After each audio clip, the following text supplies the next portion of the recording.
नमस्कार, सीएनबीसी आवाज पर आप देख रहे हैं प्रॉपर्टी गुरु और आपके साथ मैं हूं विपिन भट्ट। और प्रॉपर्टी गुरु है पावर्ड बाय सिग्नेचर ग्लोबल और ये शो आपके लिए एक बार फिर से लेकर आया है रियल एस्टेट मार्केट की ताज़ा जानकारियां, ताज़ा खबरें, साथ में आपके सवाल जवाब तो होंगे। और इन सारी बातचीत को करने के लिए, आपके सवालों को के जवाब देने के लिए हमारे साथ आज हमारे मेहमान हैं प्रॉप स्टोरी के को फाउंडर आशीष महाजन साहब। सर, बहुत स्वागत है आपका प्रॉपर्टी गुरु में। तो आइए आशीष जी के साथ बातचीत शुरू की जाए। आपके सवाल हम लेंगे, लेकिन हमेशा की तरह बाजार का एक आउटलुक थोड़ा सा जरूर लेना जरूरी है। तो आशीष जी, दिवाली जैसा बड़ा मेजर फेस्टिवल अब जा चुका है, तो हम आपसे ये दोनों ही चीजें पूछेंगे कि कैसा रहा ये फेस्टिवल, अगर नंबर्स कहीं से कुछ आ रहे हों, कुछ मिल रहे हों, और साथ में ये भी कि आने वाले 2-3 महीने जो अब हैं इस फेस्टिवल के बाद टिल न्यू ईयर और आगे क्रिसमस तक, कैसा लग रहा है आपको? जी बिपिन जी, सेल्स रियल एस्टेट में रेजिडेंशियल साइड पे काफी अच्छी रही हैं। पर एक प्रॉब्लम से जो हम गुजर रहे थे, मतलब प्रॉब्लम तो क्या कहूंगा, मतलब जो मार्केट के कंस्ट्रेंट्स थे कि काफी डेवलपर्स लॉन्च की तैयारी कर रहे हैं, लॉन्चेस नहीं हुए कई रीजंस के कारण। मेनली उसमें क्या है कि रेरा अक्रॉस स्टेट्स थोड़ा ज्यादा टाइम लग रहा है रेरा नंबर्स आने में। मेरा ये मानना है कि जितने लॉन्चेस हम आने वाले 6 महीने में देखने वाले हैं अक्रॉस वेरियस सिटीज, उतना शायद हमने आज से 8 या 10 साल पहले देखा होगा जब एक रियल एस्टेट फ्रेंजी क्रिएट हुआ था। मार्केट अपस्विंग में ही है। पिछले 10 साल पहले और आज की डेट में काफी फर्क भी है कि डेवलपर्स उतना ज्यादा लोन नहीं ले रहे हैं, तो उनकी बुक्स रिलेटिवली क्लीन है। दूसरा, सेल्स होने के कारण उनके कैश फ्लोज काफी स्ट्रांग है। और हम काफी टाइट इन्वेंट्री सिचुएशन से निकले हैं, तो इस समय मार्केट में जो भी लॉन्च होगा वो अगले 4-5 साल में ही ऐड होने वाला है हमारे इन्वेंट्री के अंदर।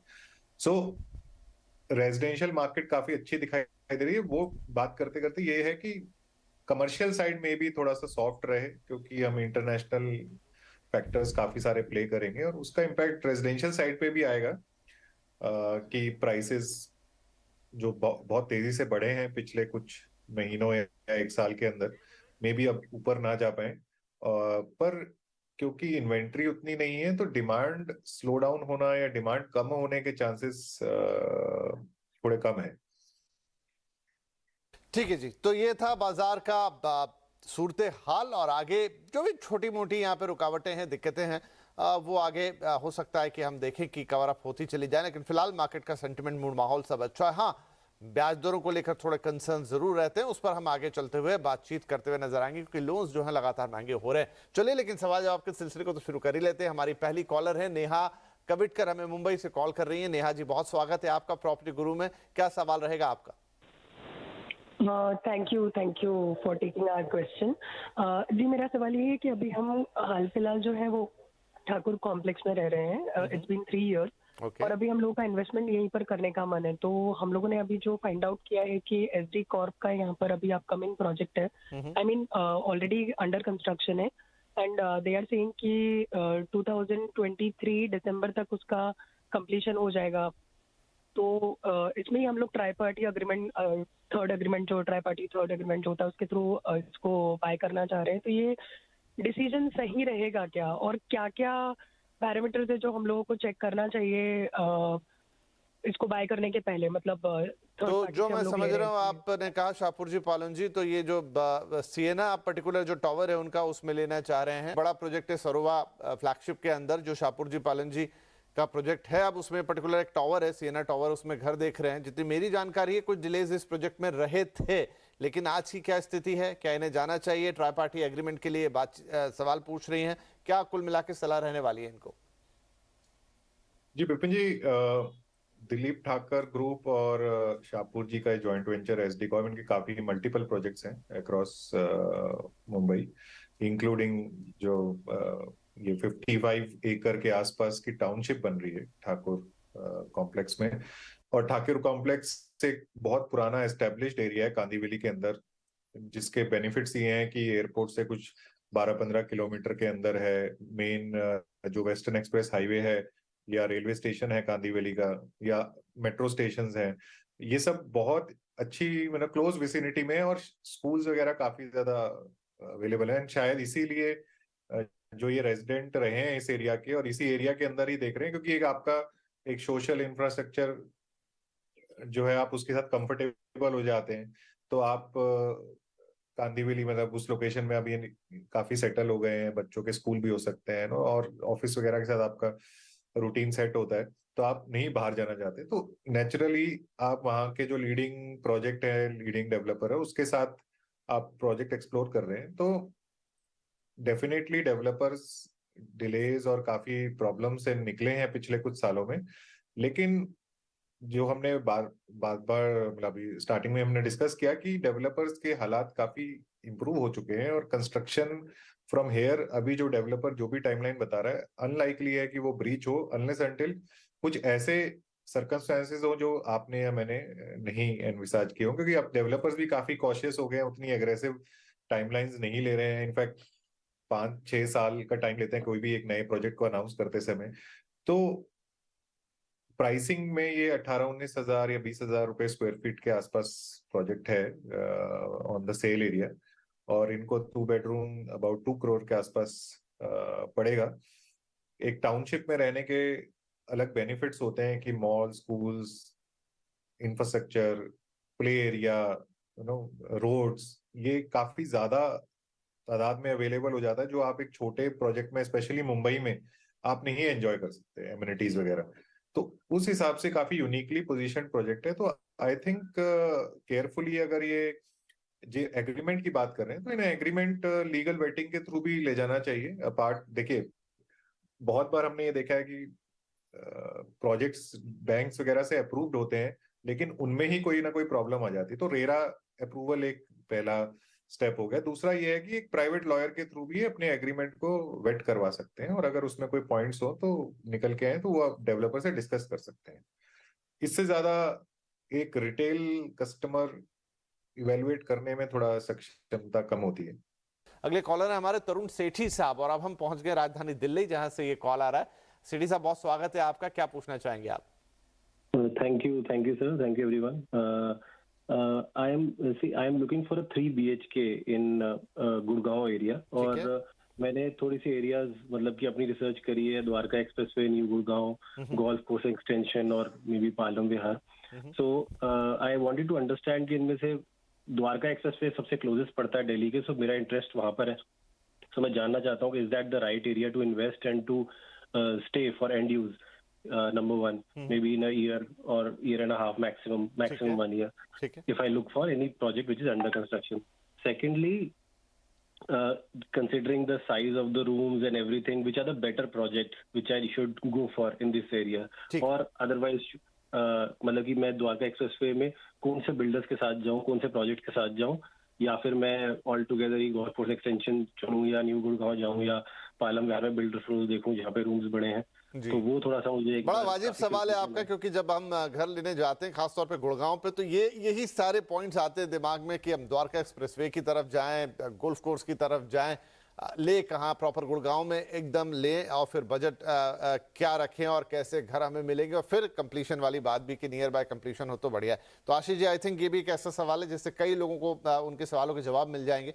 तो हम तरुण जी के सवाल का जवाब देते हैं ना, आई होप कि बहुत दूसरे लोग भी बेनिफिट उससे लेंगे। जी विपिन जी, एक बार बजट बताएंगे इन्होंने क्या बताया? करीब 1.5 करोड़ के आसपास। तो विपिन जी, 1.5 करोड़ के बजट में एक्सटेंशन रोड तो इनको नहीं कुछ मिलेगा।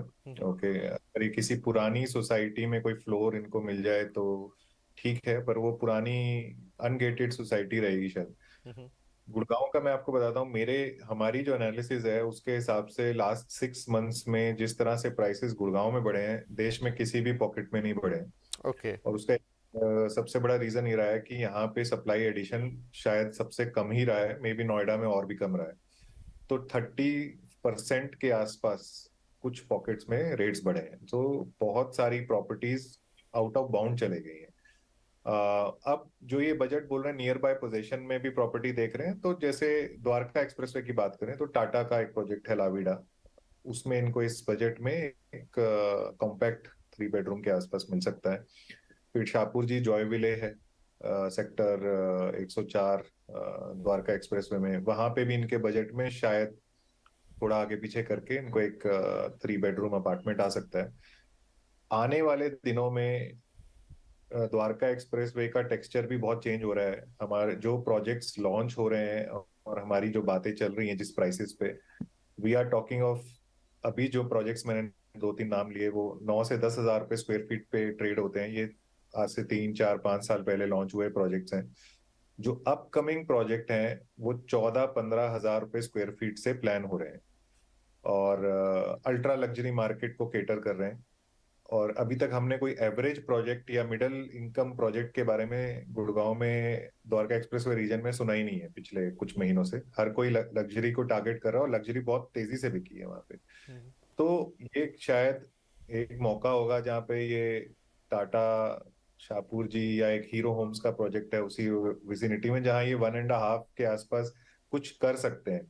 हमारा हम तो ये बोल रहे हैं कस्टमर्स को, हम ये सलाह देते हैं कि अगर आपने द्वारका एक्सप्रेस में आज 1.5 में कुछ खरीद लिया तो ठीक है, क्योंकि आने वाले दिनों में वहां 3 या 4 करोड़ से ही इन्वेंट्री स्टार्ट होने वाली है। ओके। तो हाँ, तो ये मार्केट का टेक्सचर बन गया है और फिर इनको मूव करके न्यू गुड़गांव की तरफ जा सकते हैं जहां इनको कुछ प्रोजेक्ट्स मिल जाएं, बट बहुत ज्यादा फ्रेश इन्वेंट्रीज अब नहीं है।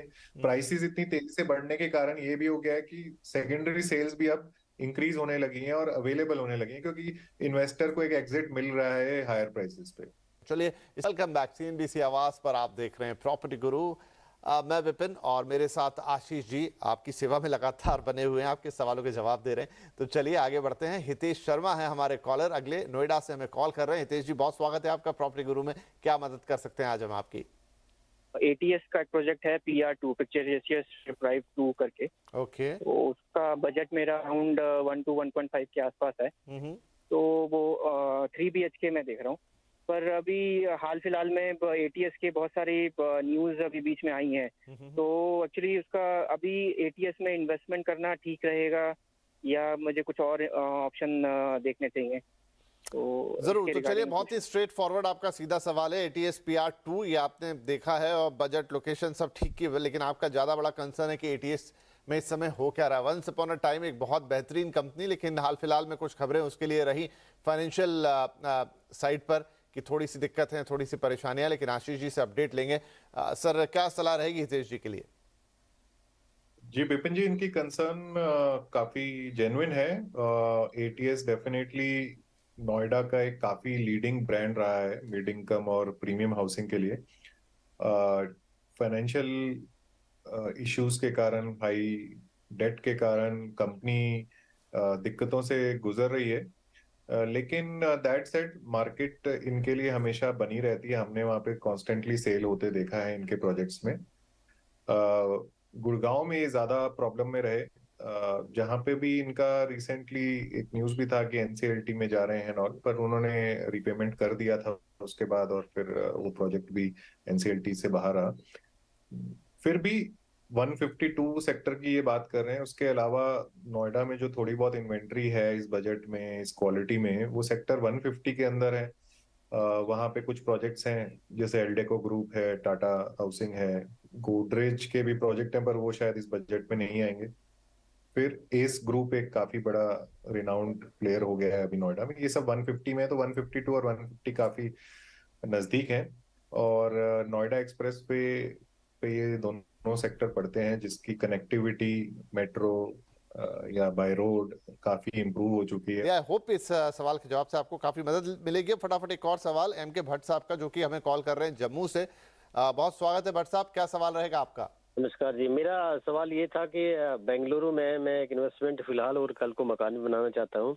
तो एक प्लॉट कहाँ पे लेना चाहिए मुझे? 1000 से 1500 स्क्वायर फीट तक का, 30 लाख और 40 लाख के बजट के रेंज तक।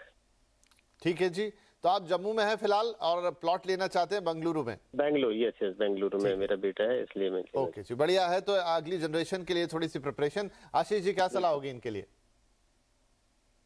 जी विपिन जी, बेंगलुरु एक सर्कुलर सिटी है, तो हमेशा बेनिफिट यही रहता है सर्कुलर सिटी में कि इन्वेस्टर ये थोड़ा जान पाए कि वो एनालाइज कर सके कि उसे किस डायरेक्शन में लेना है प्लॉट्स की सप्लाई बेंगलुरु में काफी रहती है और हर दिशा में है, चाहे वो ईस्ट नॉर्थ, मतलब चारों दिशाओं में, नॉर्थ ईस्ट वेस्ट साउथ। सबसे ज्यादा आईटी पार्क्स और ज्यादा तेज मार्केट जिसे बोला जाता है वो बेंगलुरु ईस्ट है, Marathahalli, Whitefield, Sarjapur. Obviously prime areas में इस भाव पे प्लॉट नहीं मिल सकता, तो इधर से जो रेडिली काफी रास्ते निकलते हैं जो तमिलनाडु के बॉर्डर्स के पास चले जाते हैं, तो उन लोकेशंस पे इनको कुछ प्लॉट मिल सकते हैं। बट अगेन बहुत अच्छे रिनाउंड ब्रांडेड डेवलपर से शायद इस रेट पे नहीं मिलेगा कुछ भी। फिर बेंगलुरु से सबके शहर है होस्कोटे, होस्कोटे के अंदर जो व्हाइटफील्ड की कैचमेंट में आता है, वहां पे इनको डेफिनेटली कुछ लोअर रंग टीयर बी टीयर सी डेवलपर्स में इनको ऑप्शंस मिल जाएंगे। बट इसका ये मतलब नहीं है कि वो प्लॉट्स अच्छे नहीं है, डेवलपर इवेलुएट कर सकता है कस्टमर।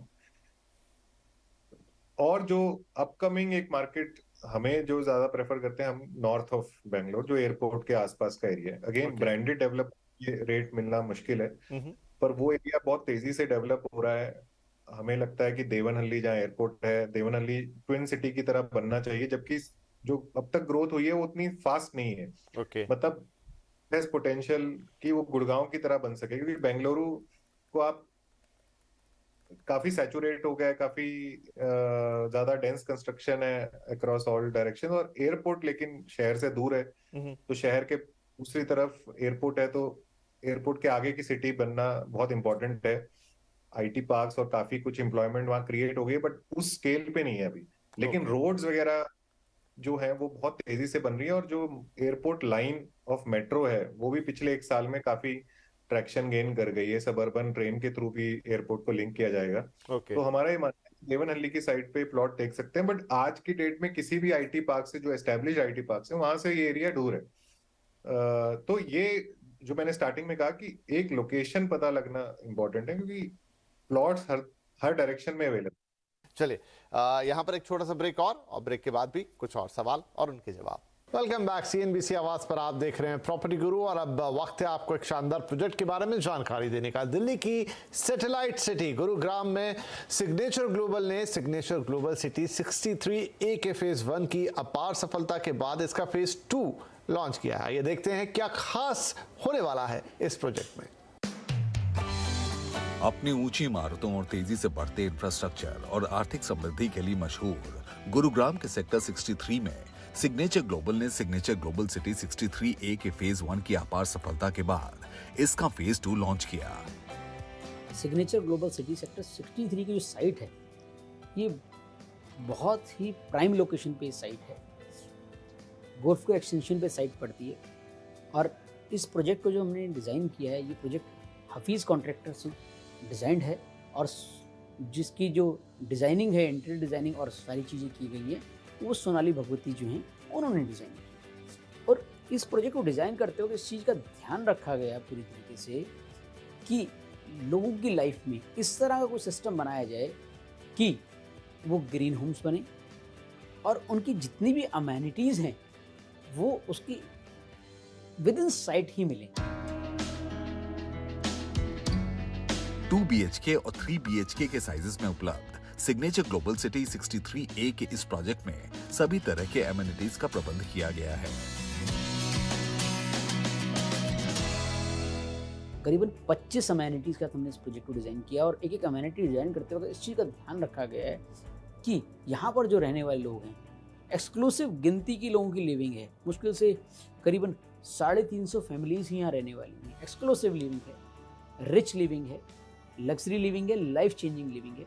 अगर हम बच्चों से स्टार्ट करते हैं, बच्चों के लिए हमने किंडर लाइब्रेरी बनाई है। साथ में होम ऑटोमेशन, पूरे घर सारे होम ऑटोमेशन से जुड़े हुए हैं। साथ में बुजुर्गों के लिए, हमारे घर के रहने वाले लोगों के लिए हमने योगा सेंटर, ताकि उनका हम सेहत का ध्यान रखें। साथ में हमने एक चीज़ और कोशिश की है कि यहाँ पे जो इसकी रिटेल हब है, सिग्नम प्लाजा 63 है, इसका एक रिटेल हब है जो सोसाइटी के साथ जुड़ा हुआ है। जो हमने बनाई है, डेवलपमेंट की है इसके साथ ही, ताकि अपने डेली नीड्स की सारी ज़रूरतें, चाहे वो डॉक्टर हों, चाहे वो कोई भी चीज़ें हों, अपनी डेली नीड्स की जितनी ज़रूरतें हैं, रिटेल शॉपिंग है, कुछ भी, वो सारी यहीं पर पूरी होंगी। प्लस में उसके टॉप फ्लोर पे हमने एक रेस्टोरेंट साइन किया है।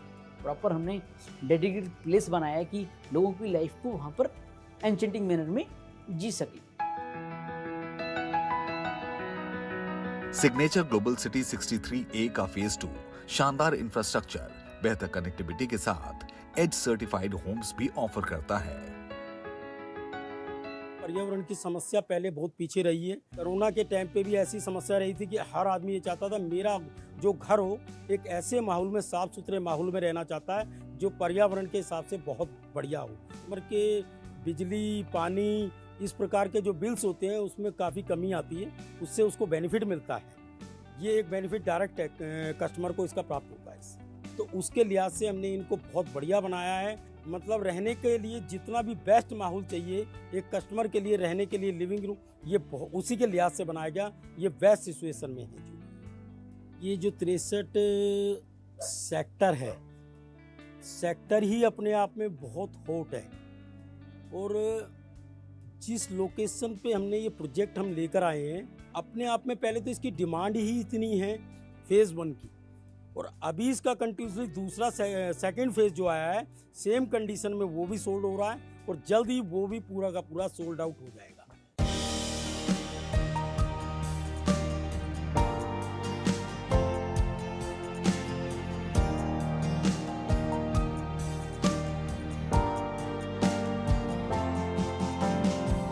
Signature global city 63A customers के लिए कुछ बेहद खास ऑफर लेकर आया है।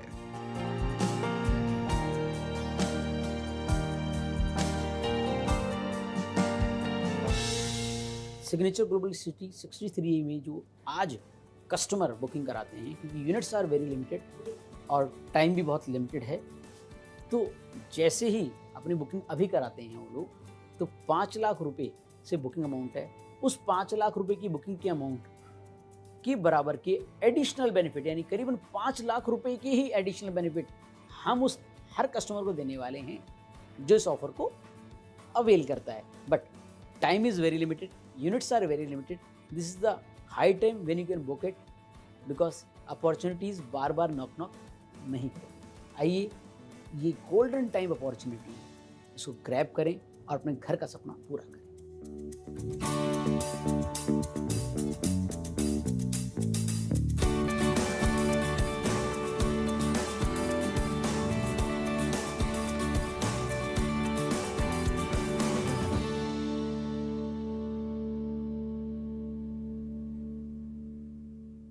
तो प्रॉपर्टी गुरु के आज के इस एपिसोड में इतना ही। अगले हफ्ते आपसे फिर मुलाकात होगी। आपको देंगे कुछ और नए इन्वेस्टमेंट ऑप्शन, साथ ही कुछ सवालों के जवाब भी। प्रॉपर्टी बाजार का ताजा हाल तो हम आपको बताएंगे। हाँ, आप अपने सवाल हमें ईमेल कीजिए pg@moneycontrol.com पर। साथ ही अपना फोन नंबर जरूर लिखें ताकि हम आपसे कुछ और जानकारी भी ले पाए। तो अगले हफ्ते फिर मुलाकात करेंगे। तब तक के लिए अपना ध्यान रखिए। Take care.